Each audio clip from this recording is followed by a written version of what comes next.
I came across this in an op shop just the other day and I couldn't resist it. I just had to bring it home and record a video for your pleasure and mine. So let's get in and have a closer look here. It's not in perfect condition.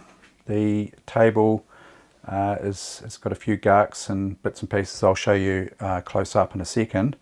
So the two tops just fold open like so, just sits out like that, and the other one flips open as well. I'll just show you quickly some of the imperfections on the table. There's a crack here, down here. There's a few scrapes and scratches, maybe a little bit of paint to get off there, a couple of bits. The biggest problem with this is that there's quite a crack down here, and that's because, and over here, that's because when it's been opened up, someone hasn't put out the little stabilizer here to hold the tabletop from, stop the tabletop from just, you know, going right under like that there, and you can see that it's split there a little bit and over on that hinge there, so that needs to be sorted out. There's quite a crack down this end here as well, but that needs to be sorted. I'll just put the little stabilizer out there. So the other side is okay. Now I don't have the room in here to put the other stabilizer out, but I've just got a little prop there just on the table,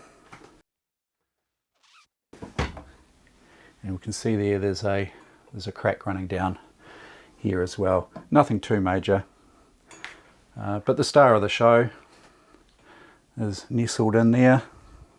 So we pull this little front piece back here, and up comes a singer. Put that panel back down again, and it just rests on there. And there we have a lovely 328P made in Penrith, Australia. Hello to all my Australian viewers. And this is as I got it, so I've no idea what state it's in. Everything seems in order. You know, I had a quick look at the power cable. It seems in good condition. It's a double insulated machine, so there's no earthing required for there. So it's all looking intact. You know, it's the first thing I check really when I look at a machine. Is just make sure there's no bare wires or cable damage really. That's the first thing to look at. Generally, when you pick them up from an op shop or you know, a thrift store, we call them op shops here, they've normally been electrically tested, so they've been checked over in that respect. So let's just plug it in. Okay, oh, the lights work in there, something. Yep. All good. Yeah, it needs oil. Nice and strong. Motor's strong. Okay, drive belt seems fine. So I think the first thing to do will be to give it some oil and a quick clean. I won't go through a full service, but I'll do some general checks and a quick lube there. Just have a close look here. It's not looking too bad. The bed, yeah, not sure if that'll clean. There's a little bit of, I'm not sure how well that'll clean up, but I'll soon find out. It's looking pretty good. Now that is a 16.5 inch base here. And the thing that really caught my eye about this was actually the table. The head's pretty cool, but the table, you can see here that there's a standard Singer style base here, and you know, that just that's just a, you know, a base with this piece of wood here screwed on the front of it to stop it from, you know, falling back through there for the little stopper. And the thing I like about that is that what you could do is you could install any 16.5 inch base machine head into this table. So you could put all sorts of different machines in here. Just a matter of removing the machine from the base. That's just a matter of loosening the hinges there and pulling the machine head out, slotting another machine head in, and away you go. So I thought that was quite versatile. I'm not too sure if this is an original Singer branded table as such, or whether it's a generic table and that you could just put in any machine head like they've done here. I don't know. If anyone does know, I'd appreciate a comment. And as far as I know, if it is an original Singer table, I would say that this is made from Australian wood, because as far as I know, all Australian machines, all the cabinetry was made with Australian wood. So yeah, I found that quite interesting. I'll just unplug it while I'm working on it there. So let's just start by taking off some of the main parts here, just the top lid there, just 2 screws. Obviously you can oil it without doing this because there are oil holes in the top of the lid here, but let's just take a look inside here. Lid just comes off easily like that, and faceplate, just 1 screw there, nice and easy. Yeah, the slide plate's actually catching on the front of this here. The machine's just dropped down slightly in here, so just have to lift it to pull the slide plate back a little bit. Okay, we'll get the presser foot off here, take the throat plate out there, and might as well, I'll show you how to take the bobbin case out. Just a matter of flipping the little retainer up and back to the right there, and you can remove the bobbin case, and that gives you access to this area down here for cleaning. But it actually looks pretty clean. I'll give that a deep clean later. I'll give the whole machine a deep clean later. I'll take the machine head out and blow it out with the compressor so we can get into all the nooks and crannies. But in the meantime, I think that's okay. There's no lint and whatnot built up down between the feed dog teeth there. I think really at this stage it probably just needs a good oil. I won't worry too much about the cleaning. I can see a little bit of lint just here. That's about the worst of it. It's pretty clean. The bobbin winder oiled there. Yeah, the belt's looking pretty shot there, cracking in the belt. Singer part number 193077. That will do in the meantime, but I'll definitely be replacing that. And we've got the main bearing there. We've got the feed drive cam there. We've got a gear, meshing gear here. We've got a worm gear down the back here. I'll get grease onto those. We've got that oil point there.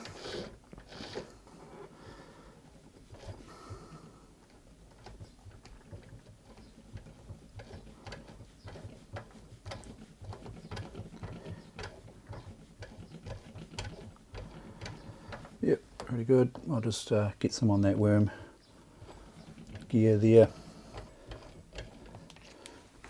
Okay.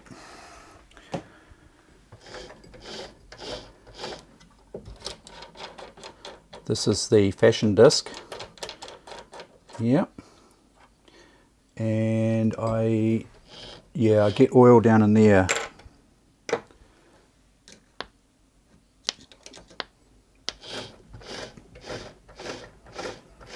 Okay, just these parts in the faceplate here. So the linkages for the take-up lever, those ones.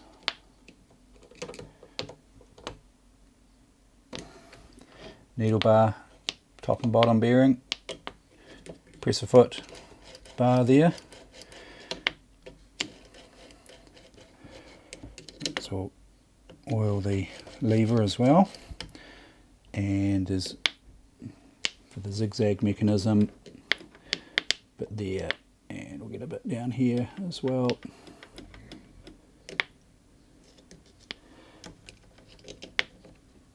Okay.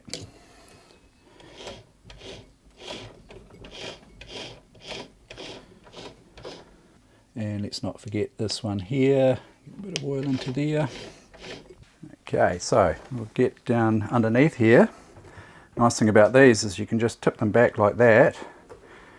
You do have to be careful though that the machine doesn't sort of tip right back if the hinges are loose, or yeah, see the base is lifting out there.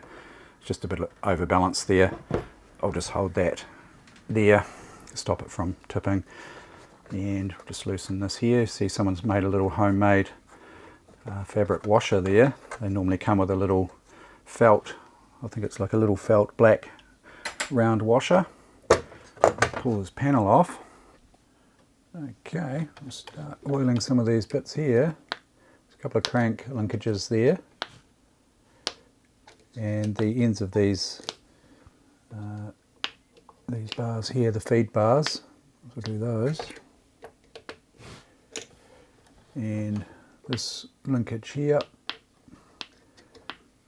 that one there, and then we've got the two little oil holes here, one there and one there, and just a general oil around here, anything that moves really. And then there's a couple up in here which I can't, it's pretty hard to show you those, oiling those. They're just the ends of the feed bar there, the little feed carrier there. You can see it does actually need a little bit of a clean here. There's a little bit of lint here, but it's not too bad. Not too bad there. So made in Penrith, Australia, eh? That's really interesting. I haven't looked up much to do with it online. I'd love to know if anyone watching had worked there, and how many employees there were there, how many machines they made. You know, if you wouldn't mind leaving a comment down below, that'd be greatly appreciated. The motor belt adjustment block here. The motor belt tension seems fine, although the belt is very worn. So I'll just put that base quickly back on there.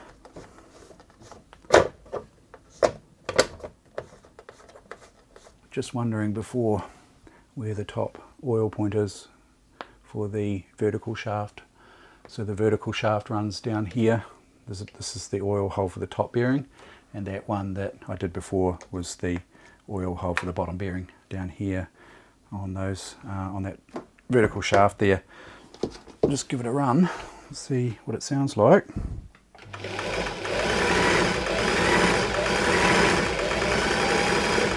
Yep, pretty sure it's sounding better. Though not the quietest machine around.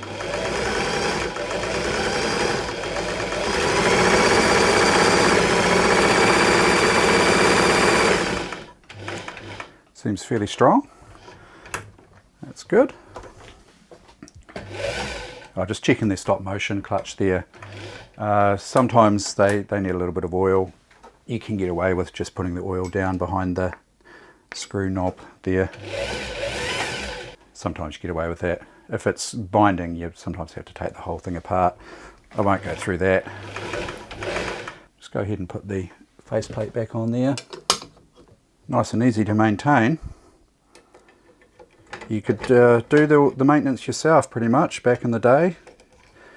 There wasn't really any need to take them to a service agent, although, you know, back then there wasn't such a thing as YouTube either. But I mean, in the manual it shows you the oil points and how to give it a basic clean. So I guess the only reason you'd need to take it to a service person back in those days is if you weren't confident to oil it yourself and do sort of basic maintenance, or if you had maybe a major problem with the machine and it needed to go in for service. But I think as long as you had oil and a little brush, you could fairly well maintain one of these. Because I guess, if you're using one in the outback, you don't want to have to drive into town, all the way into town, or get the train or whatever. you want to fix it yourself. Alright, let's give it a quick clean here. Just using a multi-purpose cleaner there, nothing too harsh. Even water, I mean just a little spray of water on a rag would do the trick. Try not to spray on the actual machine itself, because if you get pooling of cleaning fluid, you know, it could leak down into the oil holes. You definitely don't want that. Don't spray along the top of the machine, because cleaning products will get down into the oil holes. That's really bad. So you just spray onto a rag and then, you know, give it a wipe over. I'm not going to get too carried away right now, but it's coming up better already. The paint work is just sort of lifting a little bit there. That's probably just from, you know, someone placing scissors down or something on the bed of the machine. It's no big deal.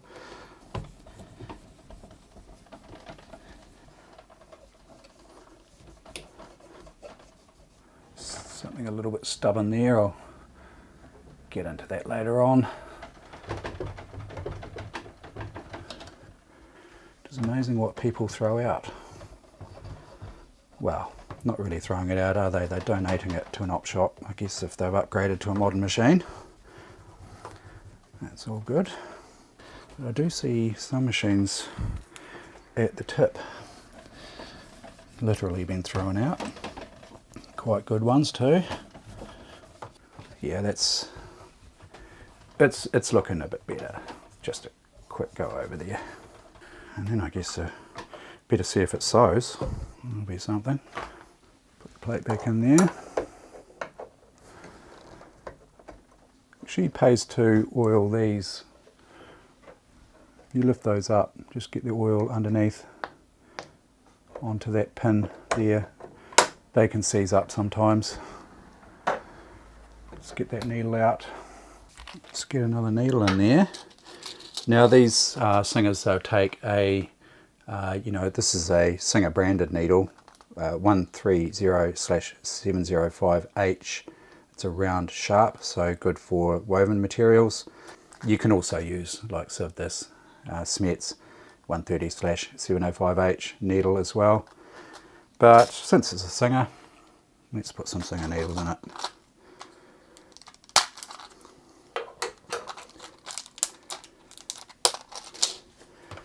And the needle goes in with the flat facing the rear of the machine.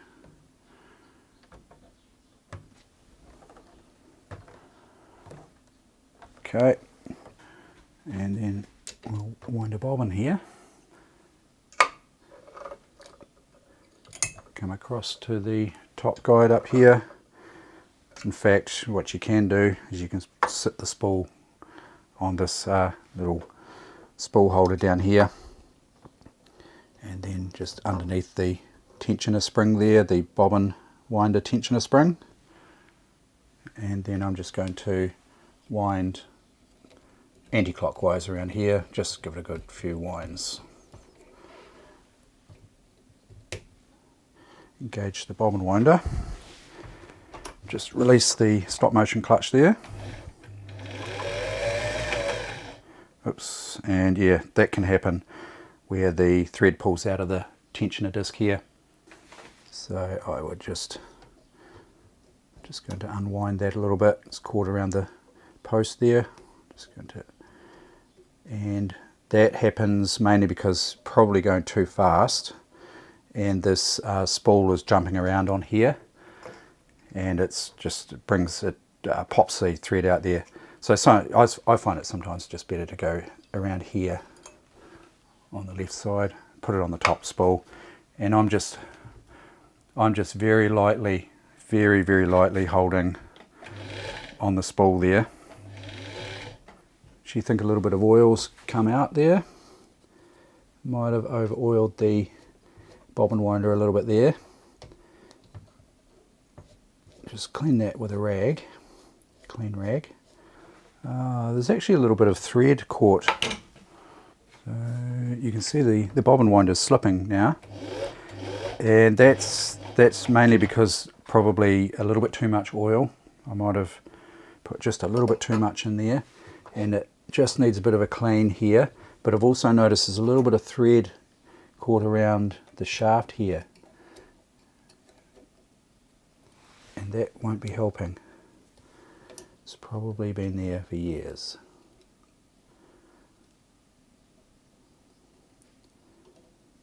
Just get that out there. Well, quite a bit there actually. Oh, I wound the bobbin the wrong way then. Yep, so that's, just come back, pick that up. That certainly wouldn't have been helping. But the problem is now that the oil has sort of contaminated the ring here, and probably also the surface on the hand wheel that it mates with. So that probably needs cleaning up as well. But let's just see if we can get going here.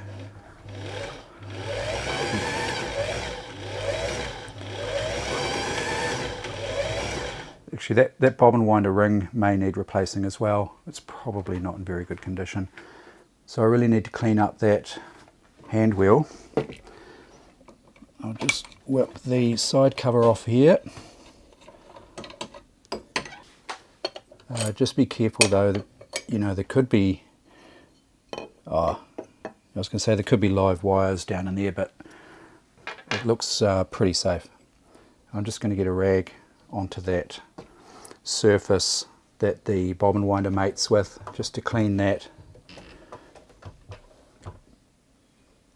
oil contamination off there.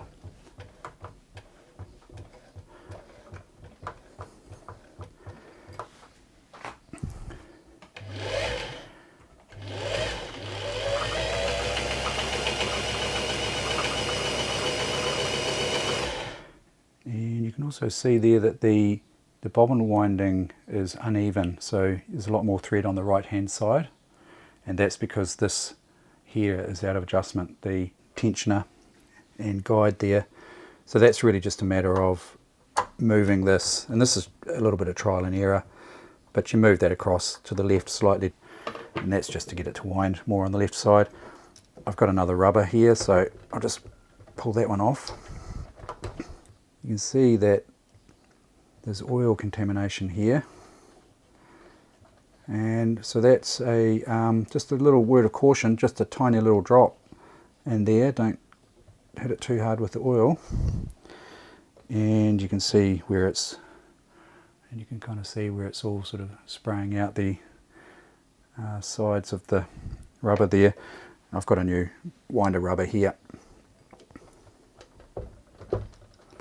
Slip that back on and just see how we go there now. Okay.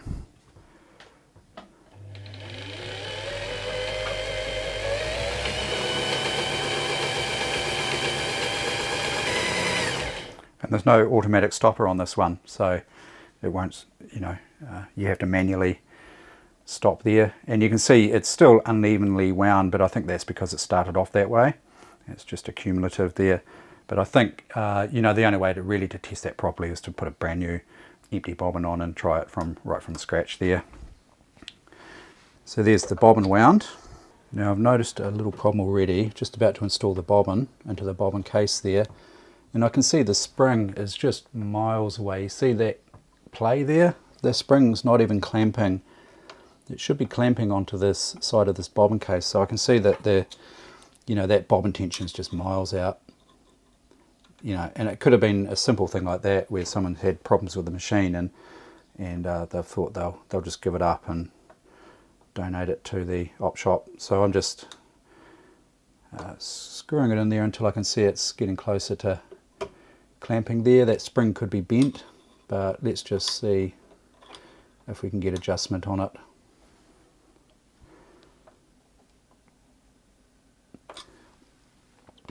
So just a preliminary setting there pretty much, and install the bobbin. The bobbin gets installed so that when you pull the thread, the bobbin turns anti-clockwise.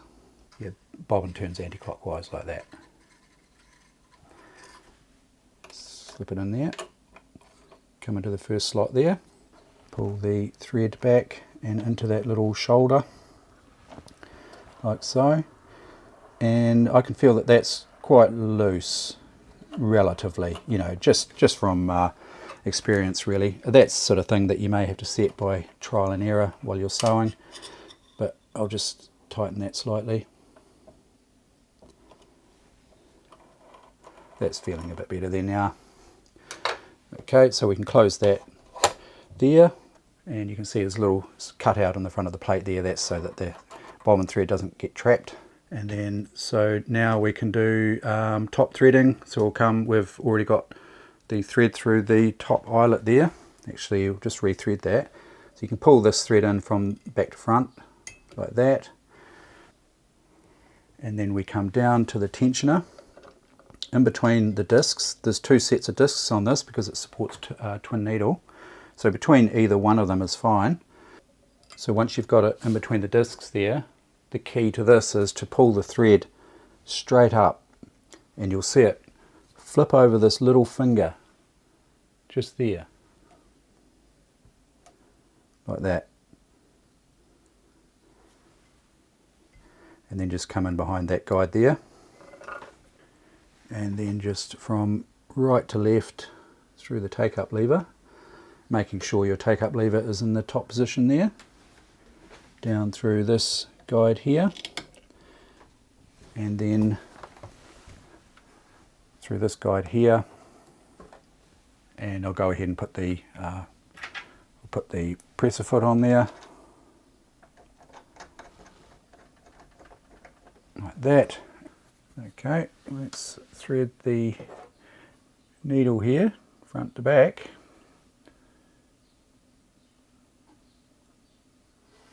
And then we'll pick up the bobbin thread.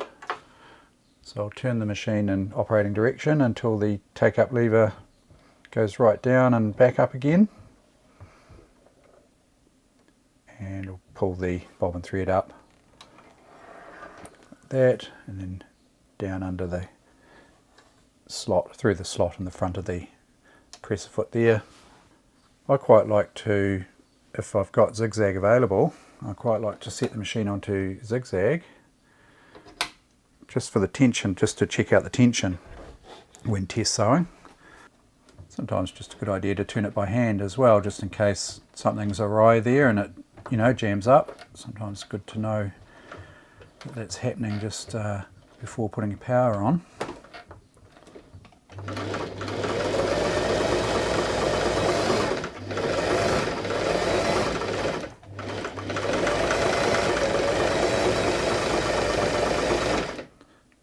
Right, I can see there that either the bobbin tension's a little bit too tight or the top tension's a little bit loose. This is the underside of the fabric there. Yeah, I'm just going to tighten that top tension just slightly. In fact, I might just back off that bobbin tension just a fraction there.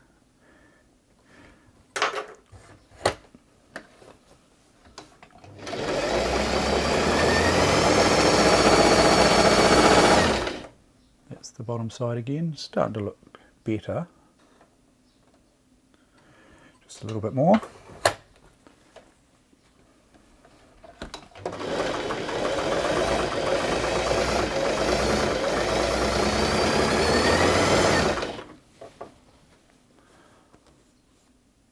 Top tension, just tightening the top tension. That was the belt. Yeah, that belt's actually starting to slip there. So I need to get another belt on there. The belt's a little bit loose as well. You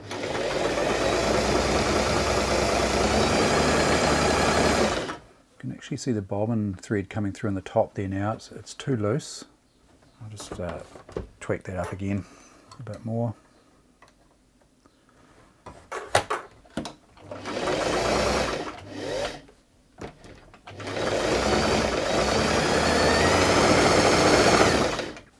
So that's actually on top, so you can see the bobbin thread still coming through. Might still be a little bit loose there. The underside, you can see the top thread coming through. It's quite difficult. So you've got top thread coming through on the bottom on the on one side, that's on the right hand of the throw, and on the top of the fabric there, on the left side of the throw, you've got the bobbin thread coming through.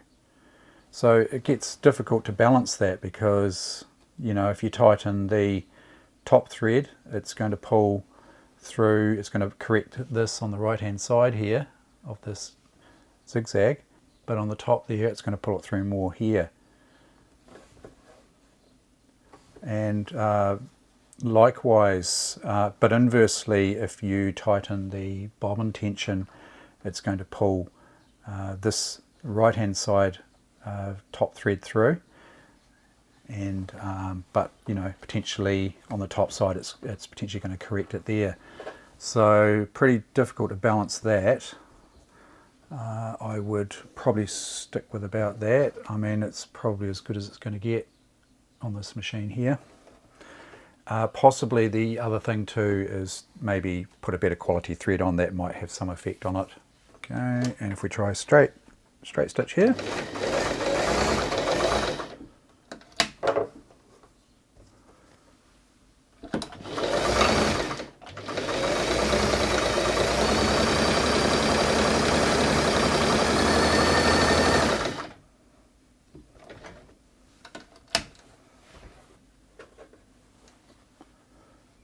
Yeah, straight stitch looks pretty good. So yeah, that's the underside. Straight stitch there looks pretty good. Top side looks pretty good as well. Just a quick look at the controls here. You've got your stitch length regulator here. So you can undo the screw there to allow this to drop down further. So this is a longer stitch length. You've got 6 stitches per inch on this side, and you've got millimeters here, so about 4.5 millimeters there. And then so the further up towards the horizontal position, the smaller the stitch. And then you can set the stopper just by screwing in the stopper there, and reverse is right up there, right up the top. And the good thing about the stopper is that you can see there that we're on 8 stitches per inch. If you do a back tack and you go up for reverse and back down again, you know that you're back to where you were, because the stopper stops the stitch regulator at 8 stitches per inch. And of course the stopper on the reversing stops it at 8 stitches per inch on the reverse as well. So pretty handy. Got a little divot here. That's for fine-tuning the satin stitching. So you can screw the stopper in, and you've got very fine adjustment there. That's you know, for close stitching. And if we have a look here, we've got our stitch width regulator. So you've got, you know, 0 through 4, and everywhere in between there, that's your width of stitch there. And then you've got your needle position, left, center and right positioning there. So that's for your left, center and right, just like that. Here's some of the accessories that came with this particular machine. Got a couple of packs of needles. Someone's written on there, Singer, all sizes. But we have an original pack of 3 2020 needles, or 15 times 1, and otherwise known as, you know, 130/705H needles. So yeah, just to confuse you, there's all these different needle systems. Lots of different needle systems for different machines, but not only that, different naming conventions for each type of needle. But anyway, that looks like unused Singer needles, I would assume. It's original Singer 2020 needles, size 14, which is a 90, size 90 in the metric system. A little ruffler here, ruffler set, screwdriver, and got some other bits and pieces. Other bits and pieces here. We've got a zip foot. Actually came with 2 zip feet there. Little hemming foot. That looks like a satin stitching or applique type foot. Another hemming foot. I think that one's for button sewing. And a cording, I think, or special purpose. We'll have a close look in the manual in a second. And another Singer type screwdriver there. And this here is a little plate that goes underneath the throat plate and raises the plate so that it's sort of in lieu of a drop feed system. So it brings the plate up and stops the feeds from feeding for, you know, free motion, sewing, things like that. And this here, with its little manual, is a needle threader. The Singer needle threader, 189693 is the part number. I won't go through that in this video. In fact, I'm going to do a Patreon exclusive video on that one. So keep an eye out for that. If you have a look at patreon.com/sewing machines, you'll see there that I've got exclusive content and pre-release videos there if you'd like to help support the channel. But keep an eye out for that one there. That'll be a Patreon exclusive. And okay, so if we have a look, here's the manual. Unfortunately, the cover's torn off it there. But yeah, really like this here. So as the owner of the Singer 328P, you have a completely new, smooth running automatic which offers you a new world of sewing enjoyment. Outstanding features include drop-in bobbin located at the front of the needle, clamp type calibrated throat plate, easy to remove, so yep, pretty handy features. Interchangeable fashion discs for beautiful 1 or 2 needle decorative stitching, superfine stitch length control for satin stitching. To get the most enjoyment from your Singer, take advantage of the free sewing lessons to which you are entitled. Skilled Singer trained teachers will give you personal guidance and assistance in fundamentals of home sewing. Copyright 1961. So, you know, you could have gone along to your Singer centre and got some free lessons. That sounds pretty good, doesn't it? And look, these ladies here look pretty pleased with the machine here. I guess this will be a demonstrator, is it, in the shop with the ladies that have bought their brand new Singer and they've come along for their lesson. Singer service. Wherever you go, you'll find expert, dependable Singer service close at hand. Singer is interested in helping you keep your Singer sewing machine in top running condition. That is why you should always call your Singer sewing centre if your machine ever requires adjustment or repair. Only from your Singer sewing centre can you obtain the services of a trained Singer repairman and warranty Singer parts. And look at this, everything for the woman who sews. You know, sorry guys, but you're out of luck on this one. Woman only. We've got the Singer van parked out the front there. Yes, and there we go, just the principal parts, needle and thread selection, so that's really important, selecting the right needle for the thread that you're using. Just shows the stop motion screw there, showing it on a treadle table here. Explaining the belt shifter on the treadle, removing the bobbin, winding a bobbin, bobbin winding still, bobbin winding. It actually shows you how to adjust your bobbin winder there, as I mentioned before. Some of the pages are falling out here.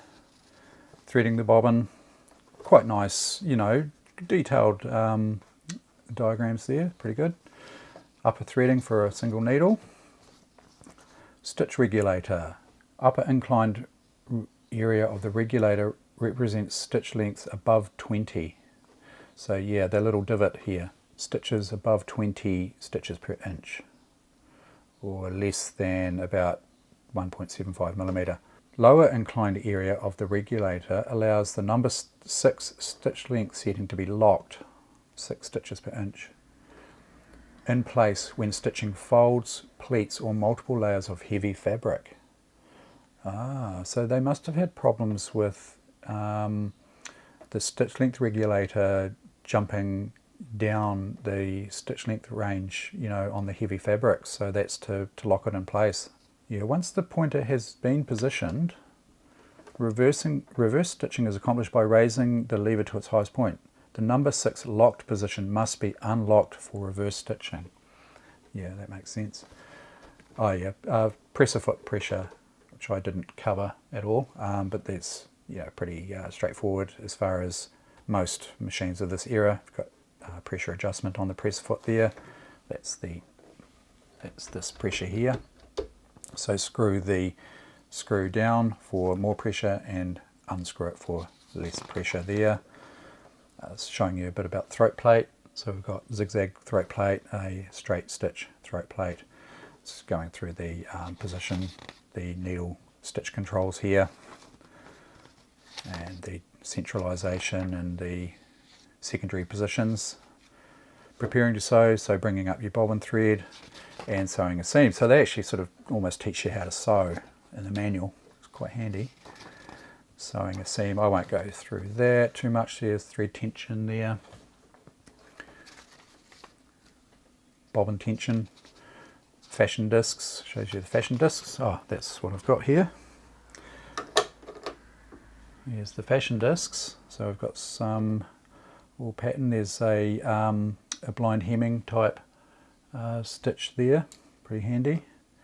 What have we got there? It's like a scallop type stitch there, and some sort of pattern type stitches, and a 3-step zigzag stitch, pretty handy, otherwise known as a tricot stitch.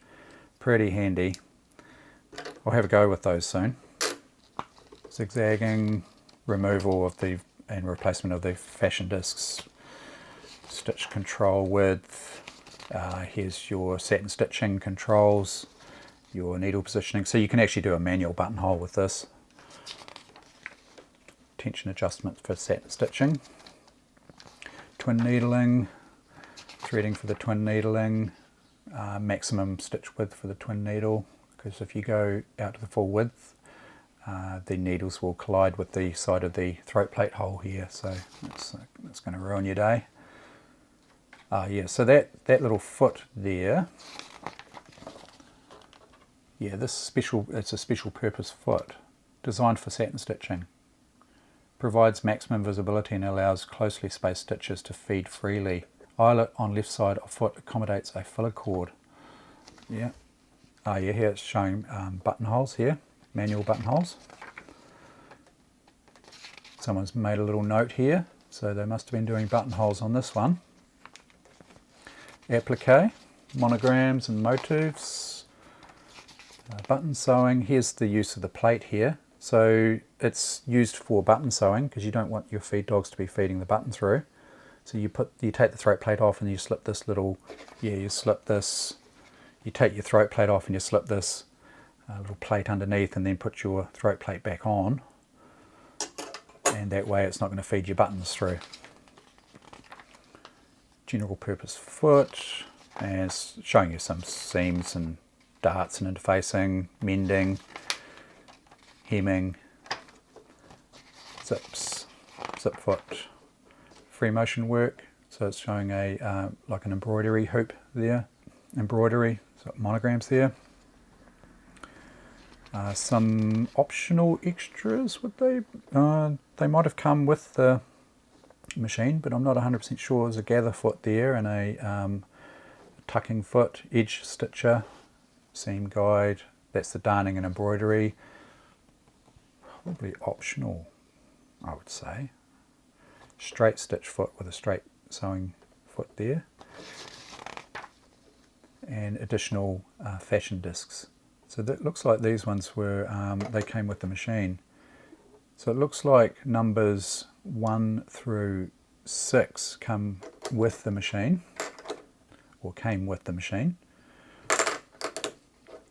and these are all extras. And it shows you a bit about cleaning. Gone through that, sort of.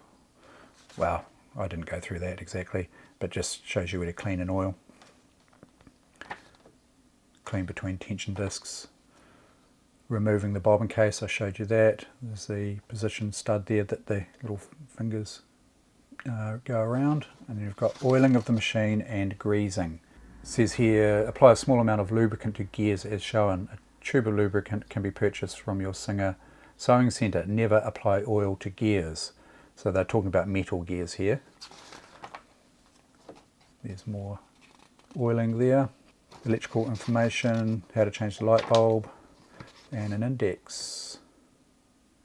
Okay, I just want to have a quick play with a fashion disc. Let's try this one here. That's number 5. Okay, just flip back the little top door there, unscrew the locking nut. Make sure that the width is on 0, otherwise the cam follower will be engaged. And just pull that's the zigzag cam, so that's number 1. And we'll put number 5 in. There's a little locator here, cut out there. Locates on the spindle there. And we just that back in there. And we'll set the stitch width to the longest there, or the widest, sorry. And the stitch length, let's go right down to satin stitching mode there. So that may just need to be adjusted a little bit there. And they also recommended dropping the tension down to around 2.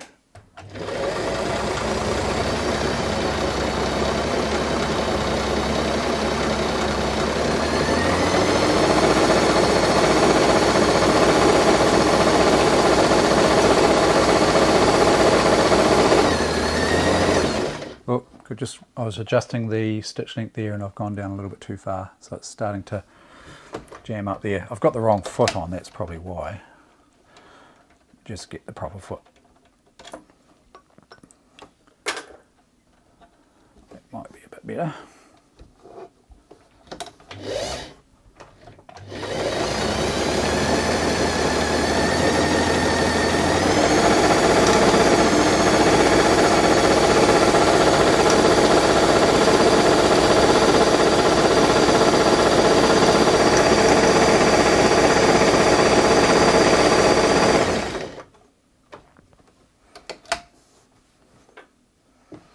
Yeah, doesn't look too bad.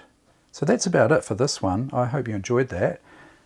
There's a couple of things I want to do with this machine. One is I want to fix up this base here so that I don't have to lift the machine, you know, by hand to undo the slide plate here. It's jamming there. Replace the belt and adjust the tension there, the belt tension. Give it a little bit more of a deep clean.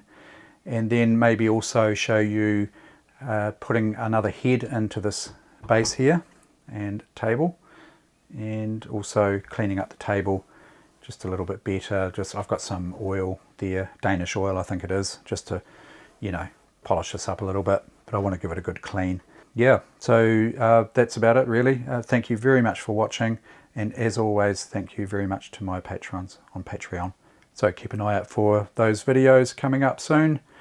And of course I do all sorts of videos on sewing machines, old, new.